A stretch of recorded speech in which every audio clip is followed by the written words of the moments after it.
Take it easy and solve the school lunch problem with SPAM. S-P-A-M. こんにちは、タイガークローラジオ。You are listening now. Back J. You are listening to Tiger Claw Radio. Number 1 in vintage computer and video game entertainment. And now your host, Critical Failure.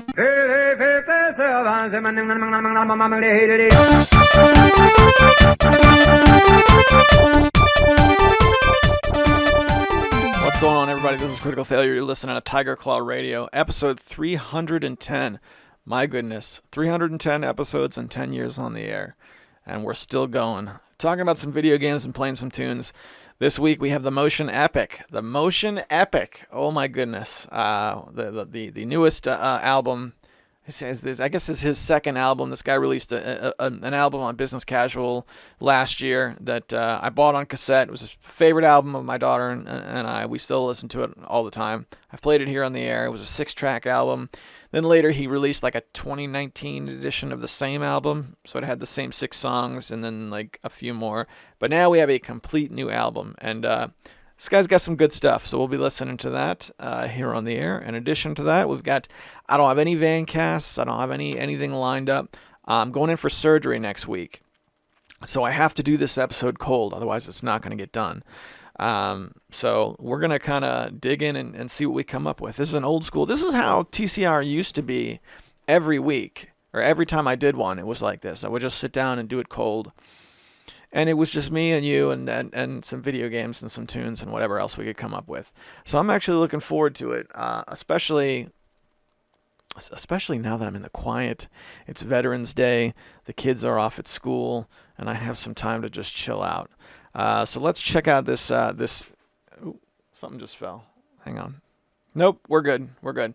So let's check out this album from the Motion Epic. The album is called West Coast Dreams, and this is Lonely Lovers. This is the 5th track.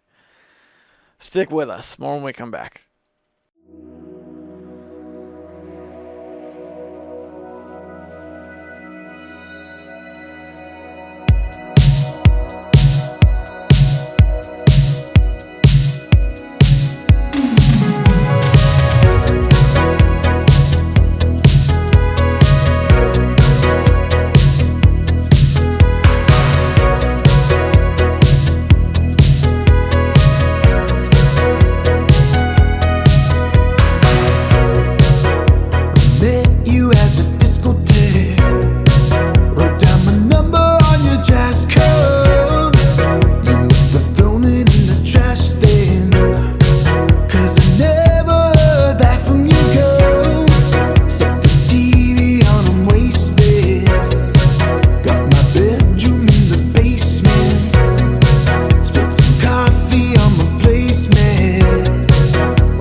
case of the feels for you, darling. And though you're watched by so many other eyes, you're on the list of all the clubs that have my name.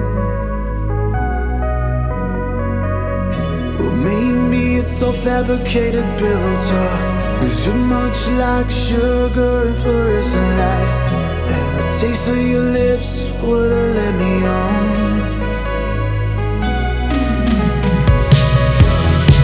I should've swept you off your feet while I had the chance that night.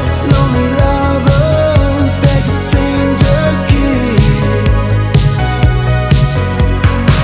I should've never looked back, but all the signs that you gave me had to match. Lonely lovers beg a stranger's kiss.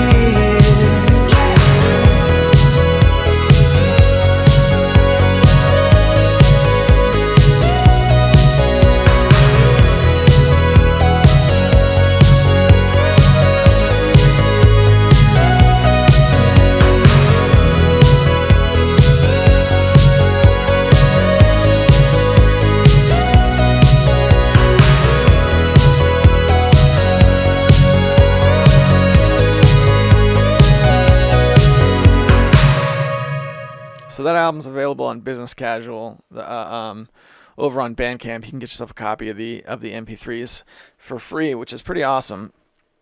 Let's talk about Steam. We're in this weird intermittent period between the Halloween sale and before the Thanksgiving sale. So we got a couple of things that are up right now. They're doing an Activision sale. Now, traditionally, I wouldn't, or not, excuse me, my mistake. Warner Brothers Games, Publisher Weekend. So,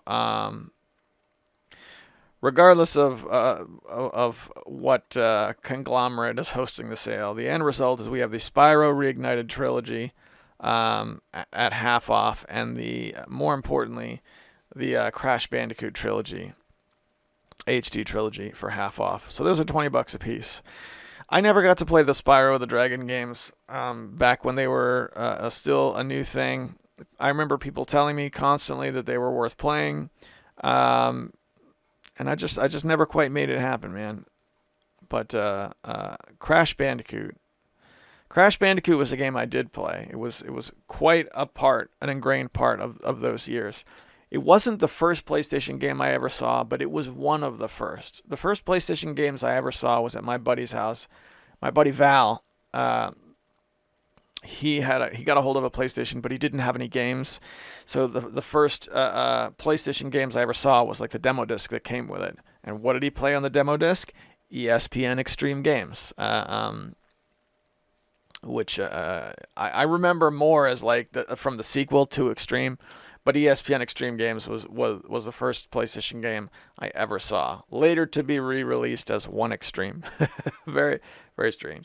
But that was it. And the second time I saw PlayStation was at my buddy Engie's house. Engie got a PlayStation, and when he got his PlayStation, most of the early PlayStation memories, the really fond PlayStation memories that I have ingrained in me, are from Engie's house. And the first time I ever saw him play it, well, he was playing the original Crash Bandicoot.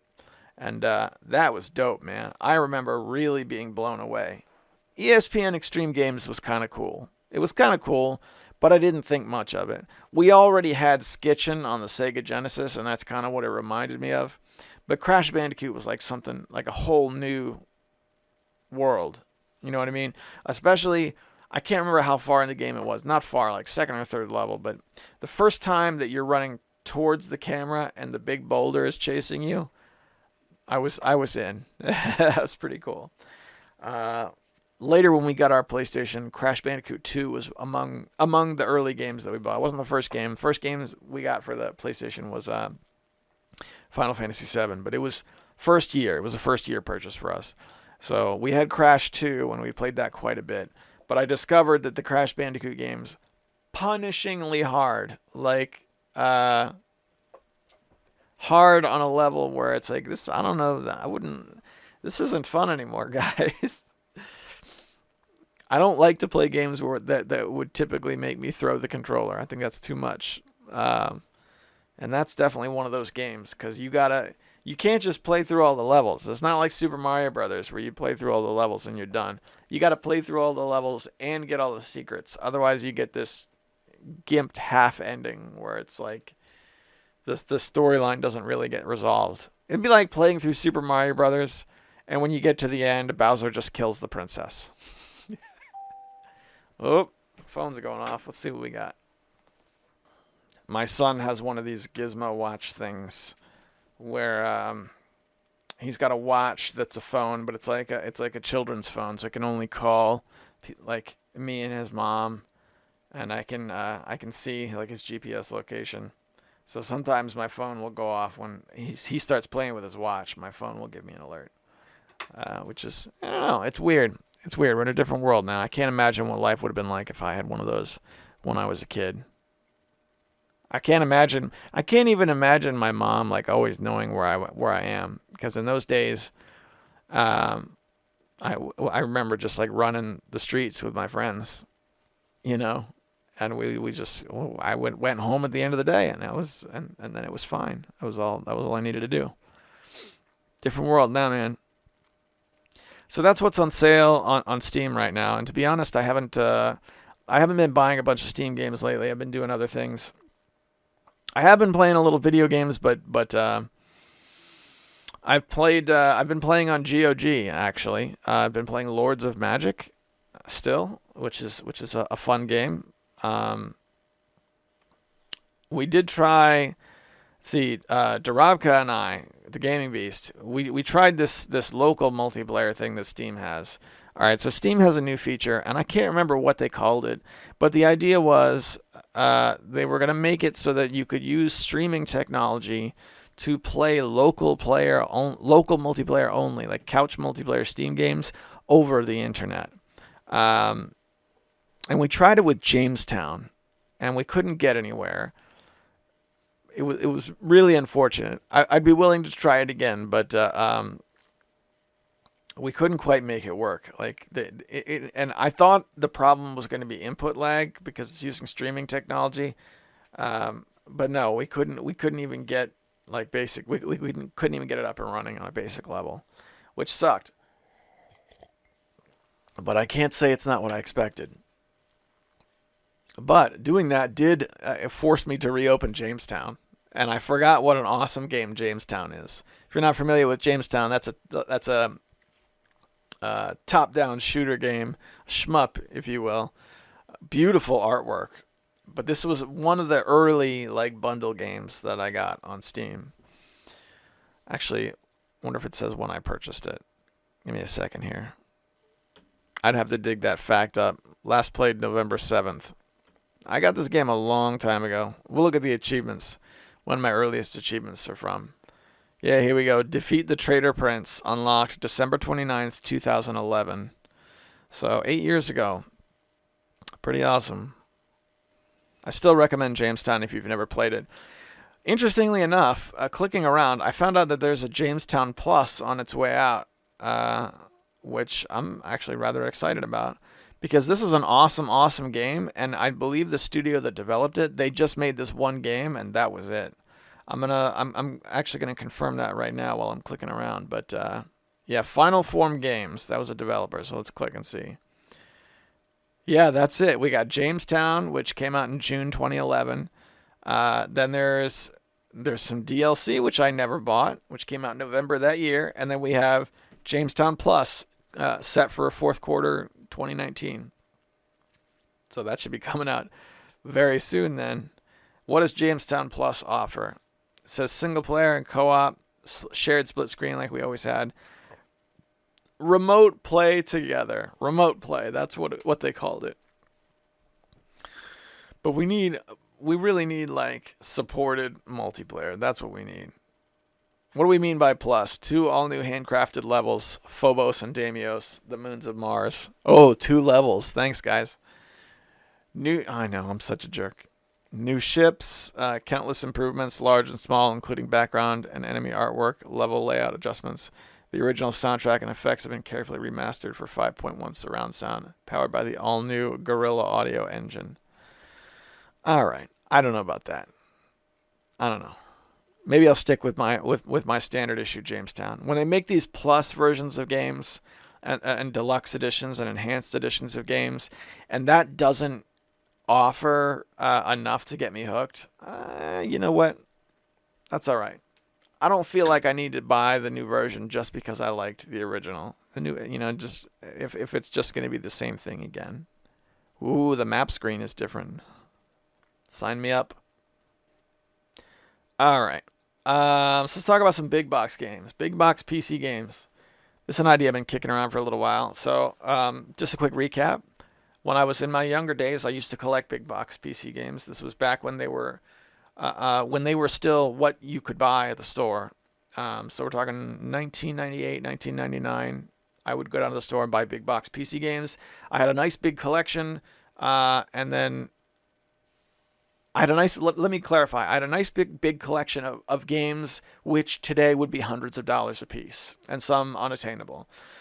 Like I had the big box version of Wolfenstein 3D, the CD edition. Try buying that now. I'll just look it up on eBay. I'll wait. Hit pause and check it out. That was one of a few games, that I had like that. But anyway, used to collect big box PC games, and even though at the time I was getting them, they weren't super valuable. The monetary value didn't come until later. I used to just open my closet, and I would just look at the games, because they were beyond gorgeous. The packaging that they would put these games in. Used to do this a long time ago. My mother threw them all out. It's not even like I moved out and then she threw them. She threw out the games. I put them in the yard sale and I just threw them out. No, it wasn't anything like that. One day she went in and she took out all the M-rated games. She just threw them in the garbage. And when I say M-rated games, the Doom Trilogy, Doom 1, an early boxed edition of the Doom Trilogy. This is before Doom 3 came out. So it was Doom, Doom 2, and it wasn't even Final Doom. It was like the master levels for Doom. Early Doom games in the garbage. So she threw out all the games that had anything to do with guns or shooting. The Quake 1, 2, 3, Unreal Tournament, all like original boxes, all right in the garbage. And she left it was like maybe a third of the collection was remaining after that. And some of the games that were left was like a pinball treasury of pinball games. And then there was like Need for Speed, Hot Pursuit was still there. And I can't really remember what else, to be honest. But vast majority of the collection in the garbage. So I saw that and I was heartbroken. And I was so sad. And then like literally a couple days later, all of the remaining games also in the garbage. Yeah, I moved out at 17 shortly after that. So I used to collect big box games as a kid. I bought a couple when I was like in my early 20s. And when I say a couple, I literally mean like 2 or 3. I had Duke Nukem 3D. I had Shadow Warrior. I had the unofficial expansion for Doom, which was called the D-Zone. And I had Heavy Gear 2, and I had SimCity 2000, and I think that was it. And my place was a mess, and I didn't have any money. And this was probably this. I kept those until about 2007 when I got married, and I had to get rid of the boxes because we had a severe space issue.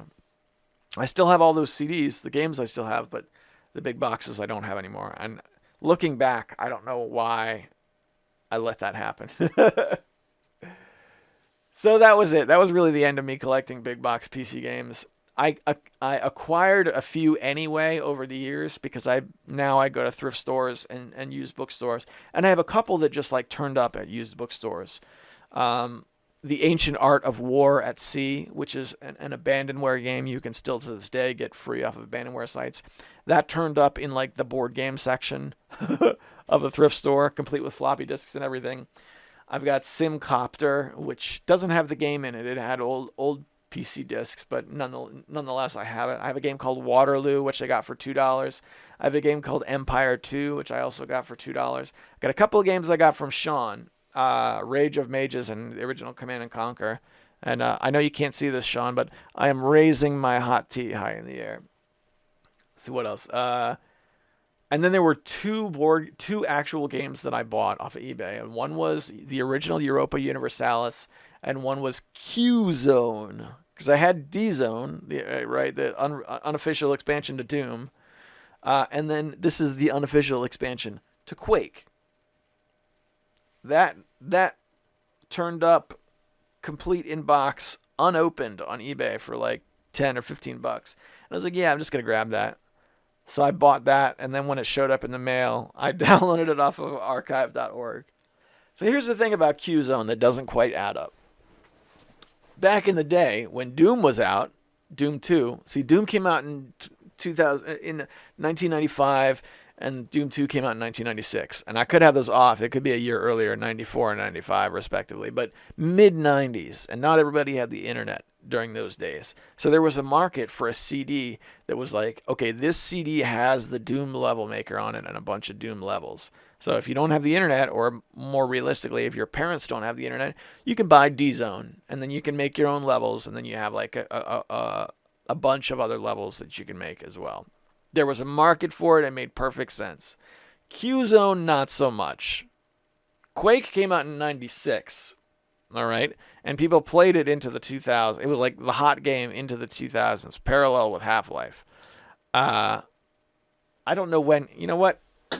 Let's figure out when this monstrosity came out. I'm looking at it now. Quake for Qzone for Quake. 3 all-new episodes. Here, let me turn the light on in my office. Requires full registered version of Quake. When did this come out? Quake is 1996. ID Software, all rights reserved. It still has the label on it.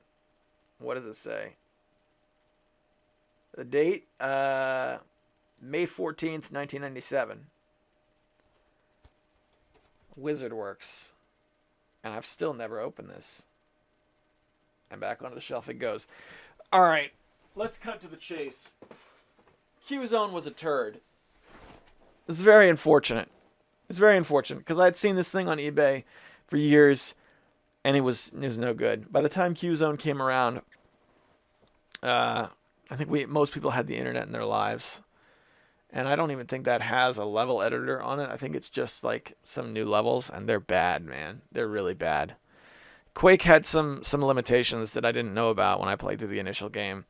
There is a limit to, let's see, if an enemy is far enough away, he won't see you. He won't detect your presence. Right? You got to be within a certain range for an enemy to see you. So one of the things they did in Qzone was they made these great big giant arenas filled with enemies. So you'd walk into these great big giant oversized rooms, and you'd see, okay, there's a big crowd of monsters over there. But this room is so oversized and big, they can't see me. So I guess I'll just go this way then. Very bad. Very bad. Very little detail in the levels. Very unfortunate. But I've got it unopened. And now, this is why I'm going down the big box gaming rabbit hole right now. It's because I've been on GOG.com over the last, I say week. That's where I've been playing my games. Mostly Lords of Magic. But hey, I considered getting another big box game or two. I'm not talking about returning to collecting because now I've got space issues. I've got my little office. As it is, I've had to sell off some things to make room for new things. I'm looking at how many big box games do I have? 1, 2, 3, 4, 5, 6, 7, 8, 9. I've got 9. That's it. And there's 3 that caught my eye. I've been playing Lords of Magic a lot, and I can buy that complete in box with the big manual for like $8. I found a really good deal for Lords of Magic. I'm interested in buying that. I have it on GOG. I would continue to play my GOG copy, but to add it to the collection and to have that physical manual, because this is a game that revels in its complexity. A lot of those old PC strategy games really reveled in their complexity. They decided, in order to make themselves replayable, let's just make it as complex as possible. Because once you make that investment and you cut through that learning curve, you're going to have something that's really going to stick with you for years and years and years. And man, did they ever. So Lords of Magic was one. Another one was Age of Wonders. And this is, to Hemrock's great frustration, I got into the original Age of Wonders, and it's the game in that series that I love the most. He's been asking me off and on for years to play Age of Wonders. I think Shadow Magic. What is it called? Give me a second here. Let's look it up. There's a few games in that series, and I have them all on my respective digital distribution services. Age of Wonders. Oh my gosh. Yeah, Age of Wonders, and then there's Age of Wonders 2, which is Throne. And then there's Age of Wonders Shadow Magic, and then there's Age of Wonders 3. So that's 4 games. And I always stuck to the original. And I think that might just be because overall I haven't put a ton of time into it. This says 7 hours total. That's spread across several years. So I never really felt like I grew beyond it. But I love that game, so I thought about getting that complete in box because the big box is gorgeous and it's affordable. And the what got me to think twice was this. I added a bunch of big box games to my wish list over on eBay, like to my watch list.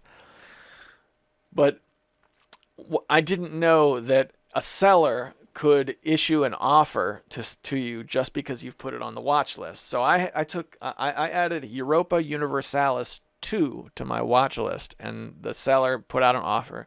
I'll sell this to you for $8 with $3 shipping.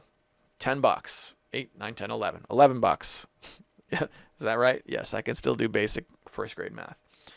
$11. I gotta say, this is a game that's not on Steam. I have it on GOG, but it's not on Steam. And man, oh man, is there ever a game that you need a manual for? Europa Universalis 2. And I've got the first one. So I'm thinking about it. Europa Universalis 2, Age of Wonders, Lords of Magic. So that leads me to this question. What, boys and girls, is there a game out there for the PC that you would love to own in box? And let me broaden that, because I know not everybody here spends all their game time on the PC. Is there a game that you have, maybe you have it on digital distribution some other way, like you play it on Xbox, that you want to have all the old original packaging for? Anything at all? Because I can tell you, man, there's a few for me. And I'm not even talking about dipping into like the old games I used to have that I want to rebuy, because there are a few of those. But when I was a kid, we used to play a game called Epic Pinball. They sell it on GOG now. You can get the complete thing. It's like, I don't know, 8 or 9 tables for $6 or something like that. If you like computer pinball like I do, it's a good package. But they used to sell those tables individually. And if you look this up on eBay, some of them had big box PC releases. Like Enigma. There was a table called Enigma where it was like you have a fiery background and bumpers just kind of appear out of nowhere and disappear. Then there was one called Cyber Girl, which is supposed to be kind of like the naughty pinball table, but not really, because it was still a kid's game. Those big box games are very cheap. I think you can get one of those for like $7. I'm going to look it up now. Stick with me. eBay. Let's look up Enigma Pinball PC in box. What do we got? All right. $7.60. Factory sealed. Free shipping. Yeah, I it's the stupidest looking box. I wish you guys could see this box, because I'm looking at like, whoa, wouldn't that be cool? But now it's really hitting me. The Enigma box really looks like garbage. They put an alien on the cover, but not like a flattering, cool-looking alien, and not anything to do with pinball. It's just a weird-looking, plain, terrible alien artwork. I think I'm okay without this one in my collection, to be perfectly honest. There were some good ones, though. I want to see what else they have. Hold on a second. Epic Pinball Inbox. Just Enigma and Cybergirl. Those are the most common. I seem to remember. Yeah, Crash and Burn. It had like a race car theme. That's $13. Oh, terribly expensive. You guys gotta understand, man. I loved my pinball when I was a kid. One of the games that I had, one of the big box PC games I had that went in the garbage was like a Pinball Madness 2, and it had like 5 or 6 CDs that were like all different commercial pinball games. Like I had Balls of Steel, the Duke Nukem pinball game. That was pretty dope. All right, boys and girls, let's take a quick break. We're gonna play a track from the Motion Epic. This is their closing track. which is very weird because this album, I don't say weird, but he's got instrumentals. There's a couple of tracks on here which are just synth instrumental, which he didn't have on his first album. And this one here at the end, it's well, you know what? Not entirely an instrumental, but I'll tell you what. Give it a listen. We'll compare notes afterwards. You're listening to Tiger Claw Radio.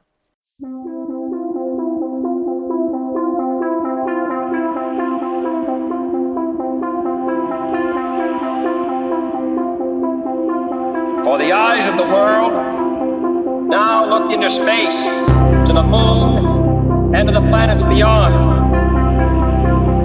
And we have vowed that we shall not see space filled with weapons of mass destruction, but with instruments of knowledge and understanding.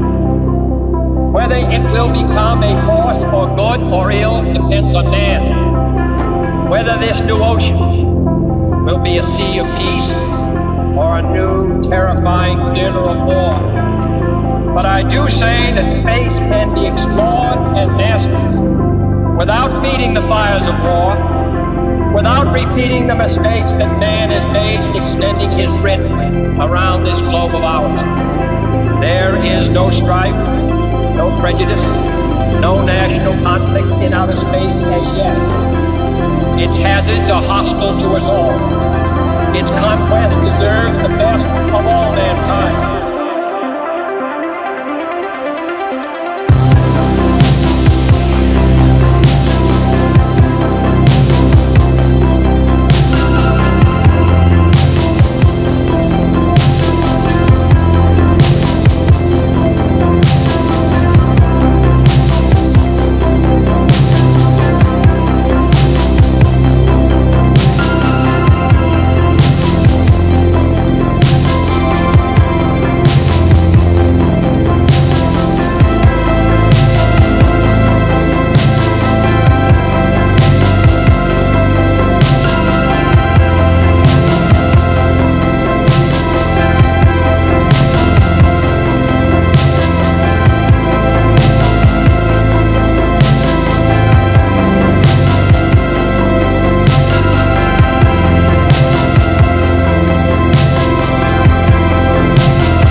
That's the motion epic with Travelers, featuring featuring the musical talents of John F. Kennedy, former U.S. president. Really positive outlook on space travel. Really, what's the word? I can't think of the word. We're going to go with positive. Positive outlook. All right, and with that, I want to take a minute, boys and girls, to thank the Patreon sponsors. This is a Patreon-sponsored program, and these guys, they do this for so little, because all I can offer them is early access to the show, and I also read their names off in a hall of distinguished gentlemen. They are Hemrock, James, Sendu, Tecmo Balls, Dorabka, and Konstantin Kelman. Thank you guys so much. I appreciate it. And it's for you guys that I'm doing things like recording the entire podcast alone on Monday in the face of up-and-coming surgery, which is, to be honest, scaring the hell out of me a little bit. I hope you guys are enjoying the party. Let's have some fun. All right, so we talked about PC big box games a little bit. One thing that I haven't really done, I mean, when it comes to video games, I've always been, for the most part, buy to play. Very rarely did I ever buy things just to own them, just for collection's sake. I've done it a couple of times. Talked about Qzone earlier. I kind of did that just to own it. But there are a couple that I've considered buying. I don't own any really expensive Grail games. I've never paid a ton of money for a single video game. I can only think of spending a bunch in like a few instances. Like I spent quite a bit of money on Street Fighter V, if you want to talk about that, because like DLC and stuff. And there was a period in my youth, back in the PlayStation 2 days, when I bought a game called Wizardry, Tale of the Forsaken Land. I bought that at full price, and I bought a memory card with it, which was $30 in those days. So it was like $80 for me to buy that and bring it home and play it. It was a lot. That was the most, I think, $80 in one shot, I think is the most I've ever spent on a single video game to this day. I considered buying a game called In the Deep. I think that's what it's called, which is an SNK shmup for the PS1, a long box game, where it's like a shooter where you play as a submarine. As $100, I really seriously considered it. I have an arcade stick and everything. $100, authentic big box game for the PlayStation. Now, it's been a year since I talked about potentially getting that game, and it's still kind of lingering in the back of my head. So, if I had taken the plunge and bought it for $100, I gotta say, probably wouldn't have been the worst thing in the world for a game I'm still thinking about a year later. But that was one. Another game which I'd been thinking about purchasing for a ton of money and would have been an even dumber purchase was the PC complete in box version of Daggerfall, The Elder Scrolls Part 2. That's a $200 box, and you can definitely play that game for free. And it's getting modded hard. Daggerfall has the Unity version that's out now. It's either out now or a partial version is out now, because I've seen footage of it where they rebuilt the game from the ground up using the Unity engine, where you can see very far and you can move, and it's more modern functional. But man, you want to talk about awesome PC packaging? Daggerfall's tough to beat. It's a really sweet looking game. Very cool. I can't believe Quake is so much money now. Oh wait, hang on a second. Quake 1996 big box, $25 plus 5 shipping, $30. But that's an auction. I guarantee you that'll be more than that. Quake was the game that got me to collect big box games actually. I can't remember what I was doing in GameStop, but I was at the mall one day, and they had like a table up front with a bunch of products sitting on it. Typically, you would think of as like a clearance sort of table, and Quake was on it, the original Quake, and it was $10, $9.99 to take home Quake complete in box, unopened in the wrapping and everything. And I had that money in my pocket, and I was like, all right, I know Quake. I know this game. My older brother had just gotten a hold of a computer. He bought himself a Gateway 2000, complete with the little foam cow. And I was like, yeah, all right, we'll do this. My dad bought the demo. I played the demo on a computer that really couldn't handle it. It'd be nice. So I bought that and took it home. And that was it. I was all in after that. All this is going to change, though, when MagFest gets here. MagFest has a tendency to change. I always go into MagFest with an interest in mind. All right. Right now, I'm super interested in fighting games. I got my arcade stick. I'm going to go get another arcade stick. Then I go to MagFest and I experience something and I come out thinking, wow, I'm really interested in, shmups or something. That happened one year. I can't remember what it was I was into, but I came out being really interested in shmups because I went with NG and he showed me Dodonpachi for the first time. This is probably like 3 years ago or more, golly. And I came out being super interested in shmups. This year, right now, I'm going into MagFest thinking about Atari, right? Because I haven't played much Atari over the past couple years. I've got a few games that are sitting up on the thing.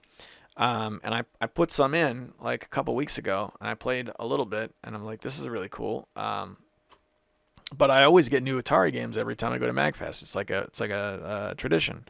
So now I'm kind of looking forward to doing that again. Maybe I'll finally get Atari paddles as opposed to the joysticks. But Atari's a tough one to think about because I don't have a list of Atari games that I'm interested in buying. Right? I've got a couple that I would like to have that are like $10 to $20 range cartridges. Adventure, I think, goes for like $11 or $12 these days. Spy Hunter, Double Dragon, and Bump and Jump. Those are the 4 Atari games that I would really love to own. And none of those are cheap games. Like when I go to MagFest and I see a box of games, it's not going to have any of those in there. It might have Adventure, but it'll be priced 10 plus. So that said, usually when it comes to Atari, I go to one of these dealers, I look at what they have, and I get something that I know is not in my collection.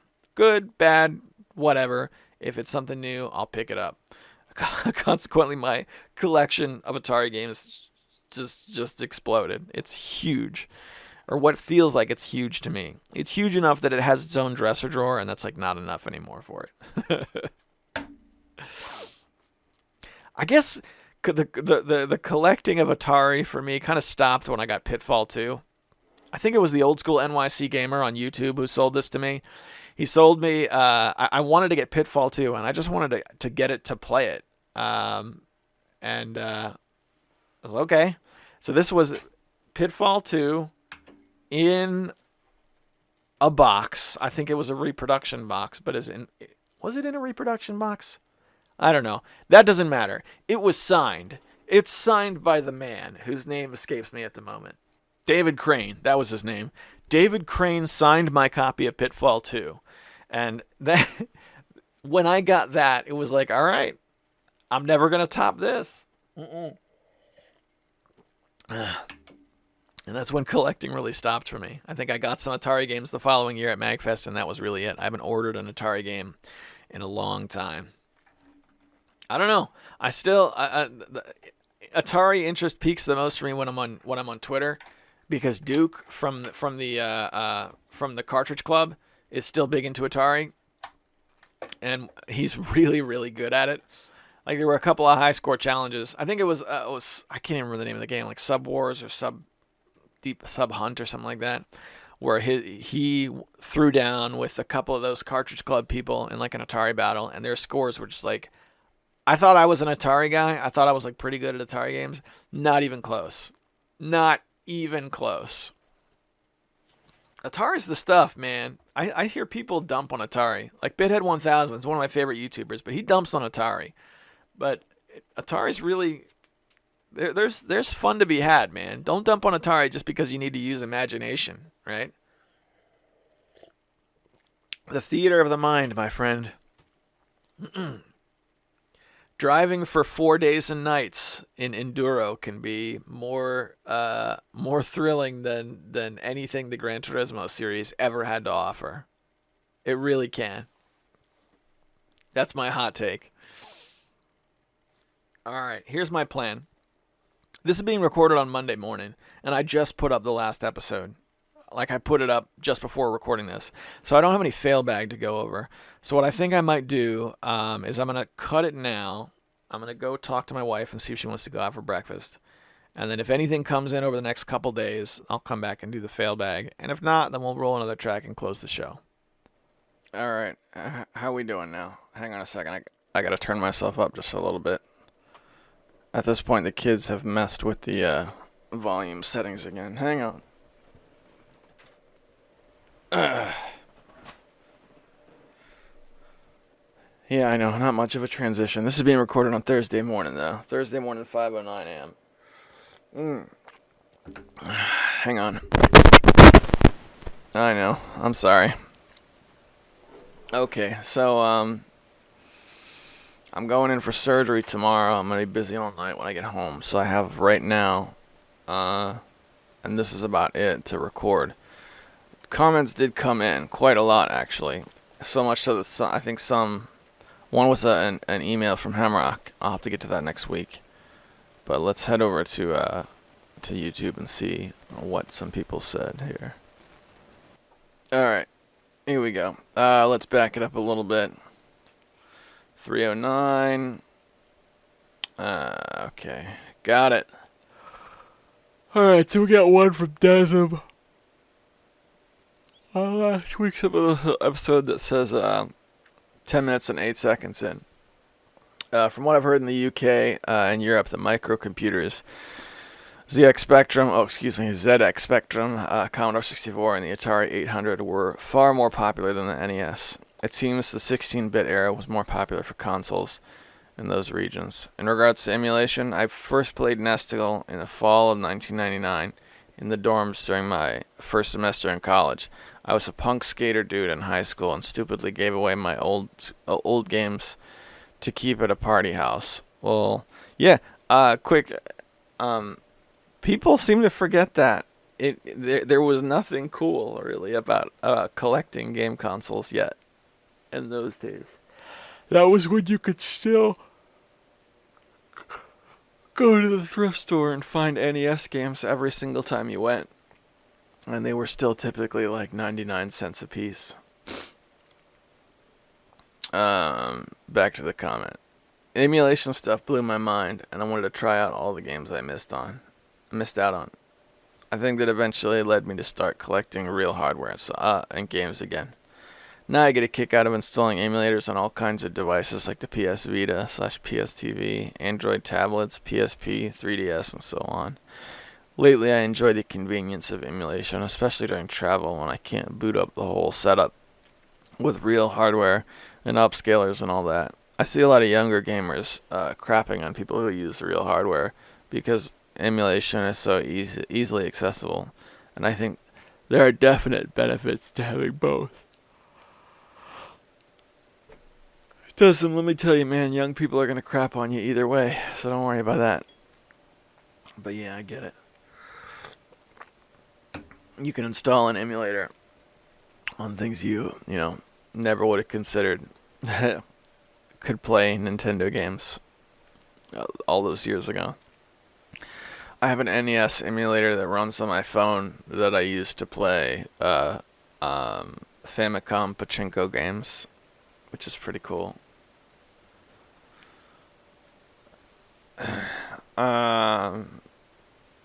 Mecha replies, do you find that loading tons of games on these hacked machines makes you less likely to play them? I researched a bunch to make it happen with GBA and DS, and I was mostly disappointed. It could have been the poor interface and lack of accuracy that also makes me less likely to use them as emulation machines. Desmond replies, for me personally, I don't have that issue. An example would be playing Master System games. I prefer to have my 32X plugged into the Genesis Model 2 at all times, as it has a Mega EverDrive 3x3 flash card. But I can't run Sega Master System games on it unless I remove the 32X. Instead, I'll just fire up the PSTV, run RetroArch, and I can accurately play SMS games with the added benefit of save states. Oh, there you go. Like Sonic, Master of Darkness, and Wonder Boy are some of my go-to games. For GBA, I have more issues with accuracy, so it doesn't get as much use. But games like Pinball of the Dead, oh heck yeah. Sorry, quick interruption. Pinball of the Dead is an amazing game, by the way. Let's get back to the comment. Mario Pinball Land and Muppet Pinball get a good amount of playtime. There's a fellow pinball lover here. One last example I wanted to share is my PSP games. I'm a massive Gradius fan. I have PSP. The Gradius collection on Salamander. Portable. Playing them through PSP using component output to get the OSSC still yields less than favorable results on my LCD TV. So instead I run them through a hacked PSTV with fantastic looking output and additional scaling options that I can't get on the PSP itself. Now I can easily play some hard to find Gradius games like ZexX and Gradius Gaiden. It's to the point where the point I'm trying to make is that I zero in on specific games which make it more worth it. Although having entire libraries is nice, I must play the titles I always go back to. I see what you're saying. I completely agree with zeroing in on specific titles. Usually the way I do it is I have a folder that only has like 2 or 3 games in it, and then in that folder there's a subfolder that has an entire library. So when I go looking for a game, it's just like the couple games that are in the initial subfolder, or the initial folder. I just realized the microphone was popping really bad. I hope that takes care of it. Alright, so thanks to Desmond Mecha Menace for that. Desmond 101. Here we go. Oh, excuse me. Alex Swingle writes at 5 minutes and 50 seconds in. It means you have your files organized automatically by name. You can easily fix that by attempting to learn how computers work. Maybe possibly rename the files with a number at the start of each song. Aside from that sass, how dare you suggest only Darabka would know Lords of Magic? I enjoyed the heck out of that game. I got the game from a physical bundle of goods during my youth. I probably spent about 5 hours trying to figure the game out. Overall, it's really pretty but annoying enough not to be worth playing to completion. Europe as a whole invested in computers like the Amiga, so they became more inclined to buy PCs and PC games. Simple as that. Well, that explains why our European friends seem to be the ones who know how to play these old strategy games on the PC. As far as the whole file organizing by name, it's the software that burns the CDs. Because remember, we're talking about how they play on a CDR that gets burned from my car. I organize them by track number, silly man. And then when I burn them, they just come out wrong once they actually go in the machine. And they have for years. I never bothered to figure out why my software was burning them that way, because I always figured, okay, well, if I'm going to burn an album that has 12 tracks, it's easier just to F12 or F2 on every single track and just add a 2-digit number at the beginning, and then it'll sort them correctly. It didn't become a problem until I started downloading things like Chiptunes Equals Winner or Battle of the Bits, because those have like 50 songs apiece, and then that solution becomes really non-feasible. I don't know. I'll have to get another program to burn CDs, I guess. No big deal. As for Lords of Magic, yeah. Awesome. Well, it's always nice to get sassed from Alex Swingle. Glad you're doing okay, man. Looking forward to the next time we get a chance to play some games. Death Hatter writes, congrats on getting the full blood skin for Dwight. So the Halloween event drug me back into my Dead by Daylight addiction, although I'm kind of bummed that all of the event skins are for killers and survivors I don't really play. I heard a fan theory that since Dead by Daylight is such a cash cow these days, that instead of releasing a new game mode for free, it would probably happen in Dead by Daylight 2.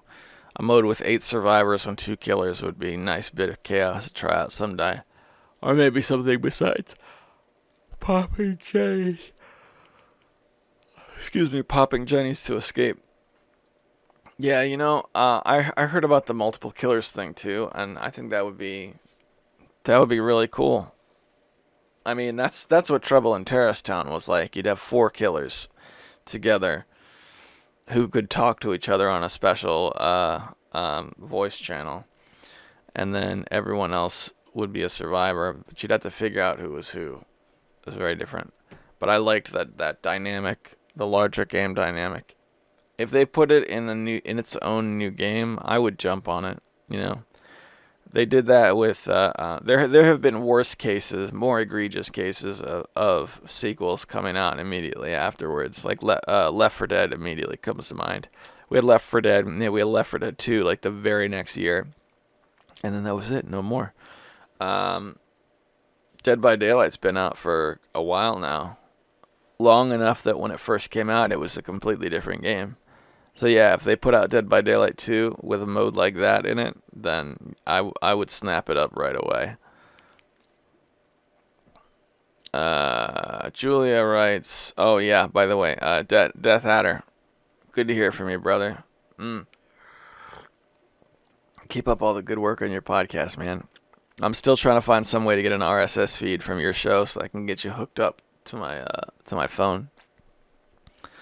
Julia writes, Dead by Daylight. You need different perks if you're maybe you need different perks if you're having a hard time. Decisive Strike and Slippery Meat are fun for messing with the killer. Also important to be sneaky and run less. Bad attitude on that DB though. No one gets left behind. All right, couple of things. Decisive Strike I find is only useful if you can make that difficult skill check, which I have a hard time doing. You have a really small window of opportunity. You hit that skill check and they drop you. Oh, God. I do have Slippery Meat though. I remember I prestige leveled and lost everything. So I only have Slippery Meat 2, I think. But yeah, Slippery Meat is fun. I usually run Bond is always super important because I want to see where the other people are. Because I find you can tell a lot based on where where the other survivors are. I always run Bond. I always run either what is it now? I can't even remember the name of the perk because it's too early. My brain's not on yet. But one of the perks that let you see the killer, like alert, I think it is the faming perk alert. So when the killer does any sort of break action, like kicking a generator or breaking a pallet, then he shows up for 5 seconds. And Dark Sense is the other one, where as soon as you pop a generator, you see where the killer is for 5 seconds. I run one of those two. And then the other two are typically interchangeable, but they're usually the other two Dwight perks. Excuse me. Everybody gets a bonus when we do generators together, and then when I'm near the guy pulling the exit gate, he gets a speed bonus. That's usually my layout.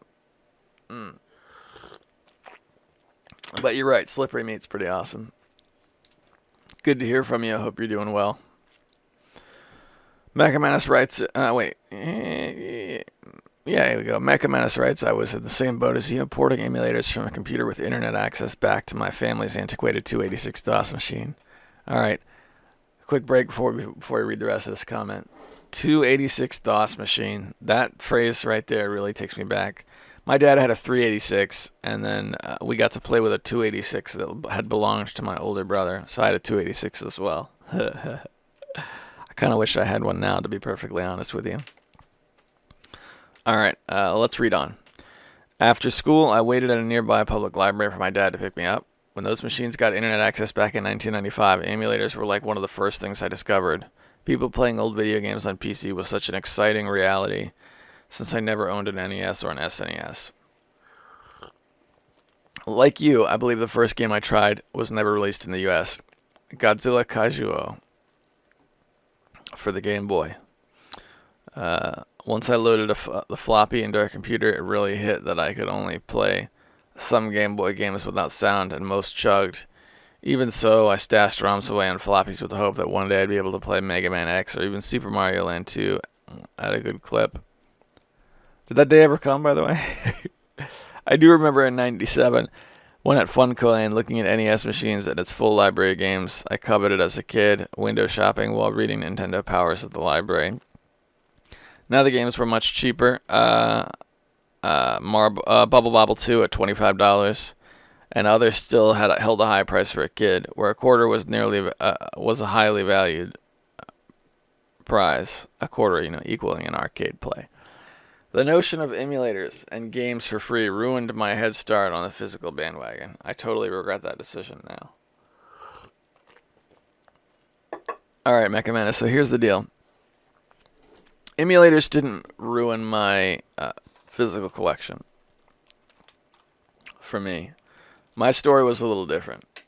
My mother and I used to fight like cats and dogs. She had schizophrenia, and she would throw out my things quite frequently. So I always felt like my video games were in jeopardy. And I think towards the end, I ended up stashing my games collection at a friend's house. And that's how I managed to escape with my NES games. I lost a lot of other things when I turned 17 and moved out. She threw out like all of my possessions that I left behind. And she threw out my PC big box collection. And she would have thrown out my NES games if given the opportunity. Leading up to that, I used emulators because that's what I could do. I just didn't. I didn't have the money or the to go down and spend every cent on the physical games. But I still went. Let's see. I'm having a hard time getting my old brain going. All right. So I've talked to you about how I used to go down to the pawn shops, right? We had 4 pawn shops that were all in like within a block of each other. $5. Any game they had on the shelf was $5. This was before there were games that were really considered rare. We had games like you talked about, Bubble Bobble 2 was already $25 in those days. Yeah, those types of things existed, but the pawn shops didn't know about them. I still went down there, even amidst emulation. And I would buy whatever I could. I'd get a game every week. And this went on all through those early emulation days because I knew, A, there was no sound on at the time on emulators, and B, they didn't run the same. Not every game could run, and the ones that did run, oftentimes I had to use frame skip in order to make it happen. So the experience wasn't the same. Mighty Final Fight was one of the first. Mighty Final Fight and Contra Force were a couple of the first games that I got when I emulated. I don't think, not the first 3, but they were maybe the second time I went back to get games, I got those. And when I played them, I could tell, yeah, if this shows up at the store, I'm gonna get these right away. You know what I mean? So I looked at it a little differently. Now, if I had a super advanced computer for the time that could have run anything, then maybe things would have been different. My buddy Engie had a computer like that. He could play Super Nintendo games with sound. Very shocking. You know? No, what crippled my early collection was my mother throwing things out. Which sucked. And my parents smashing our Nintendos over the years. If we had every single NES game that we purchased without anything getting thrown out, you know, we would have we had Dragon Warrior 3 as kids back when it was still a fresh game. And that's a tough rabbit hole for me to go down. I get really angry really quickly. But yeah, I had other things to contend with, which ultimately led me to the same place. Final YouTube comment was from Mecha Menace on the Hanging Out Looking at Tapes thing. He says, more RAM, what are the specs you're running? And I meant to leave you a text response to this. Give me a second here. So I'm running 8 gigabytes of RAM. What is the processor? Hang on a second. I forgot the processor. Hang on. Yeah, here we go. AMD Athlon X4 860K quad-core processor running at 4 gigahertz. That's the processor. At the time, you could get one of these for $80 or $90. I found one used shortly after I finished this machine for $50. And I ended up buying it and building an entire second computer around it because I really dug this processor at the time. AMD runs a little hotter. But 4 gigahertz quad core for sure. For a video card, let's see, DX Diag. I'm running a GTX 750 Ti. It's a little on the old side. More specifically, hang on a second. Let me see if it'll tell me specifically. No, it will not. 4 gigabytes, I think, on the GPU. It was a tricked out 750 Ti. It had had some extra GPU RAM on it. But okay, yeah. So that's it. This computer, it's still chugging along. It's still working well, but I think it might be time for an upgrade, like an extra RAM card. The problem was it's air cooled. And the way the motherboard is set up, the fan that blows through the CPU fins hangs out over the RAM card slots. So there's 4 slots for RAM cards, and at least one of them is obscured by the fan. You know, which kind of sucks. But I got the fan for $20. It was $20, and I got a great big CPU cooling kit. The same CPU cooling kit still in the market now for $40 or $50. What's $20 new at the time? Keeps the CPU cool, even though I'm not overclocking yet at this point. And the 2 cards that are in there are 4 gig apiece. So I could put something in the 3rd slot, or I could get rid of the 8 gig RAM pack altogether and replace it with a couple of 8 gig cards. There's a couple things I could do. There's better GPUs for very cheap as well. You can get like a 1050 Ti for like $100 now. The problem was right after I built the computer was, like a month after I built the computer, was the enormous explosion in prices because of the Bitcoin bubble. I guess you can call it a bubble, right? Yeah. I don't know, man. Those are all the YouTube comments that I got over the past week. And again, I got a letter from Hemrock with a lot of awesome stuff in it. But I've only got 25 minutes to get this episode produced and ready to go out on Monday. So I'm going to have to read that email next week. My apologies to Hemrock. And with that, boys and girls, look, I know I try not to do these when I'm really tired because I know the results are not always very desirable. But this is going to be it for me. I'm going in on Friday morning, and then I should be recovering through the weekend. So if you're listening to this, I'm chilling out on the couch, trying to get better. So whatever it is you guys are going off to after listening to this, I hope it goes well for you. I really do. I hope you have a good day at work. I hope you have a good day at school. I hope the job hunt goes well. I'm really rooting for you guys. I am. And with that, I'll see you next week.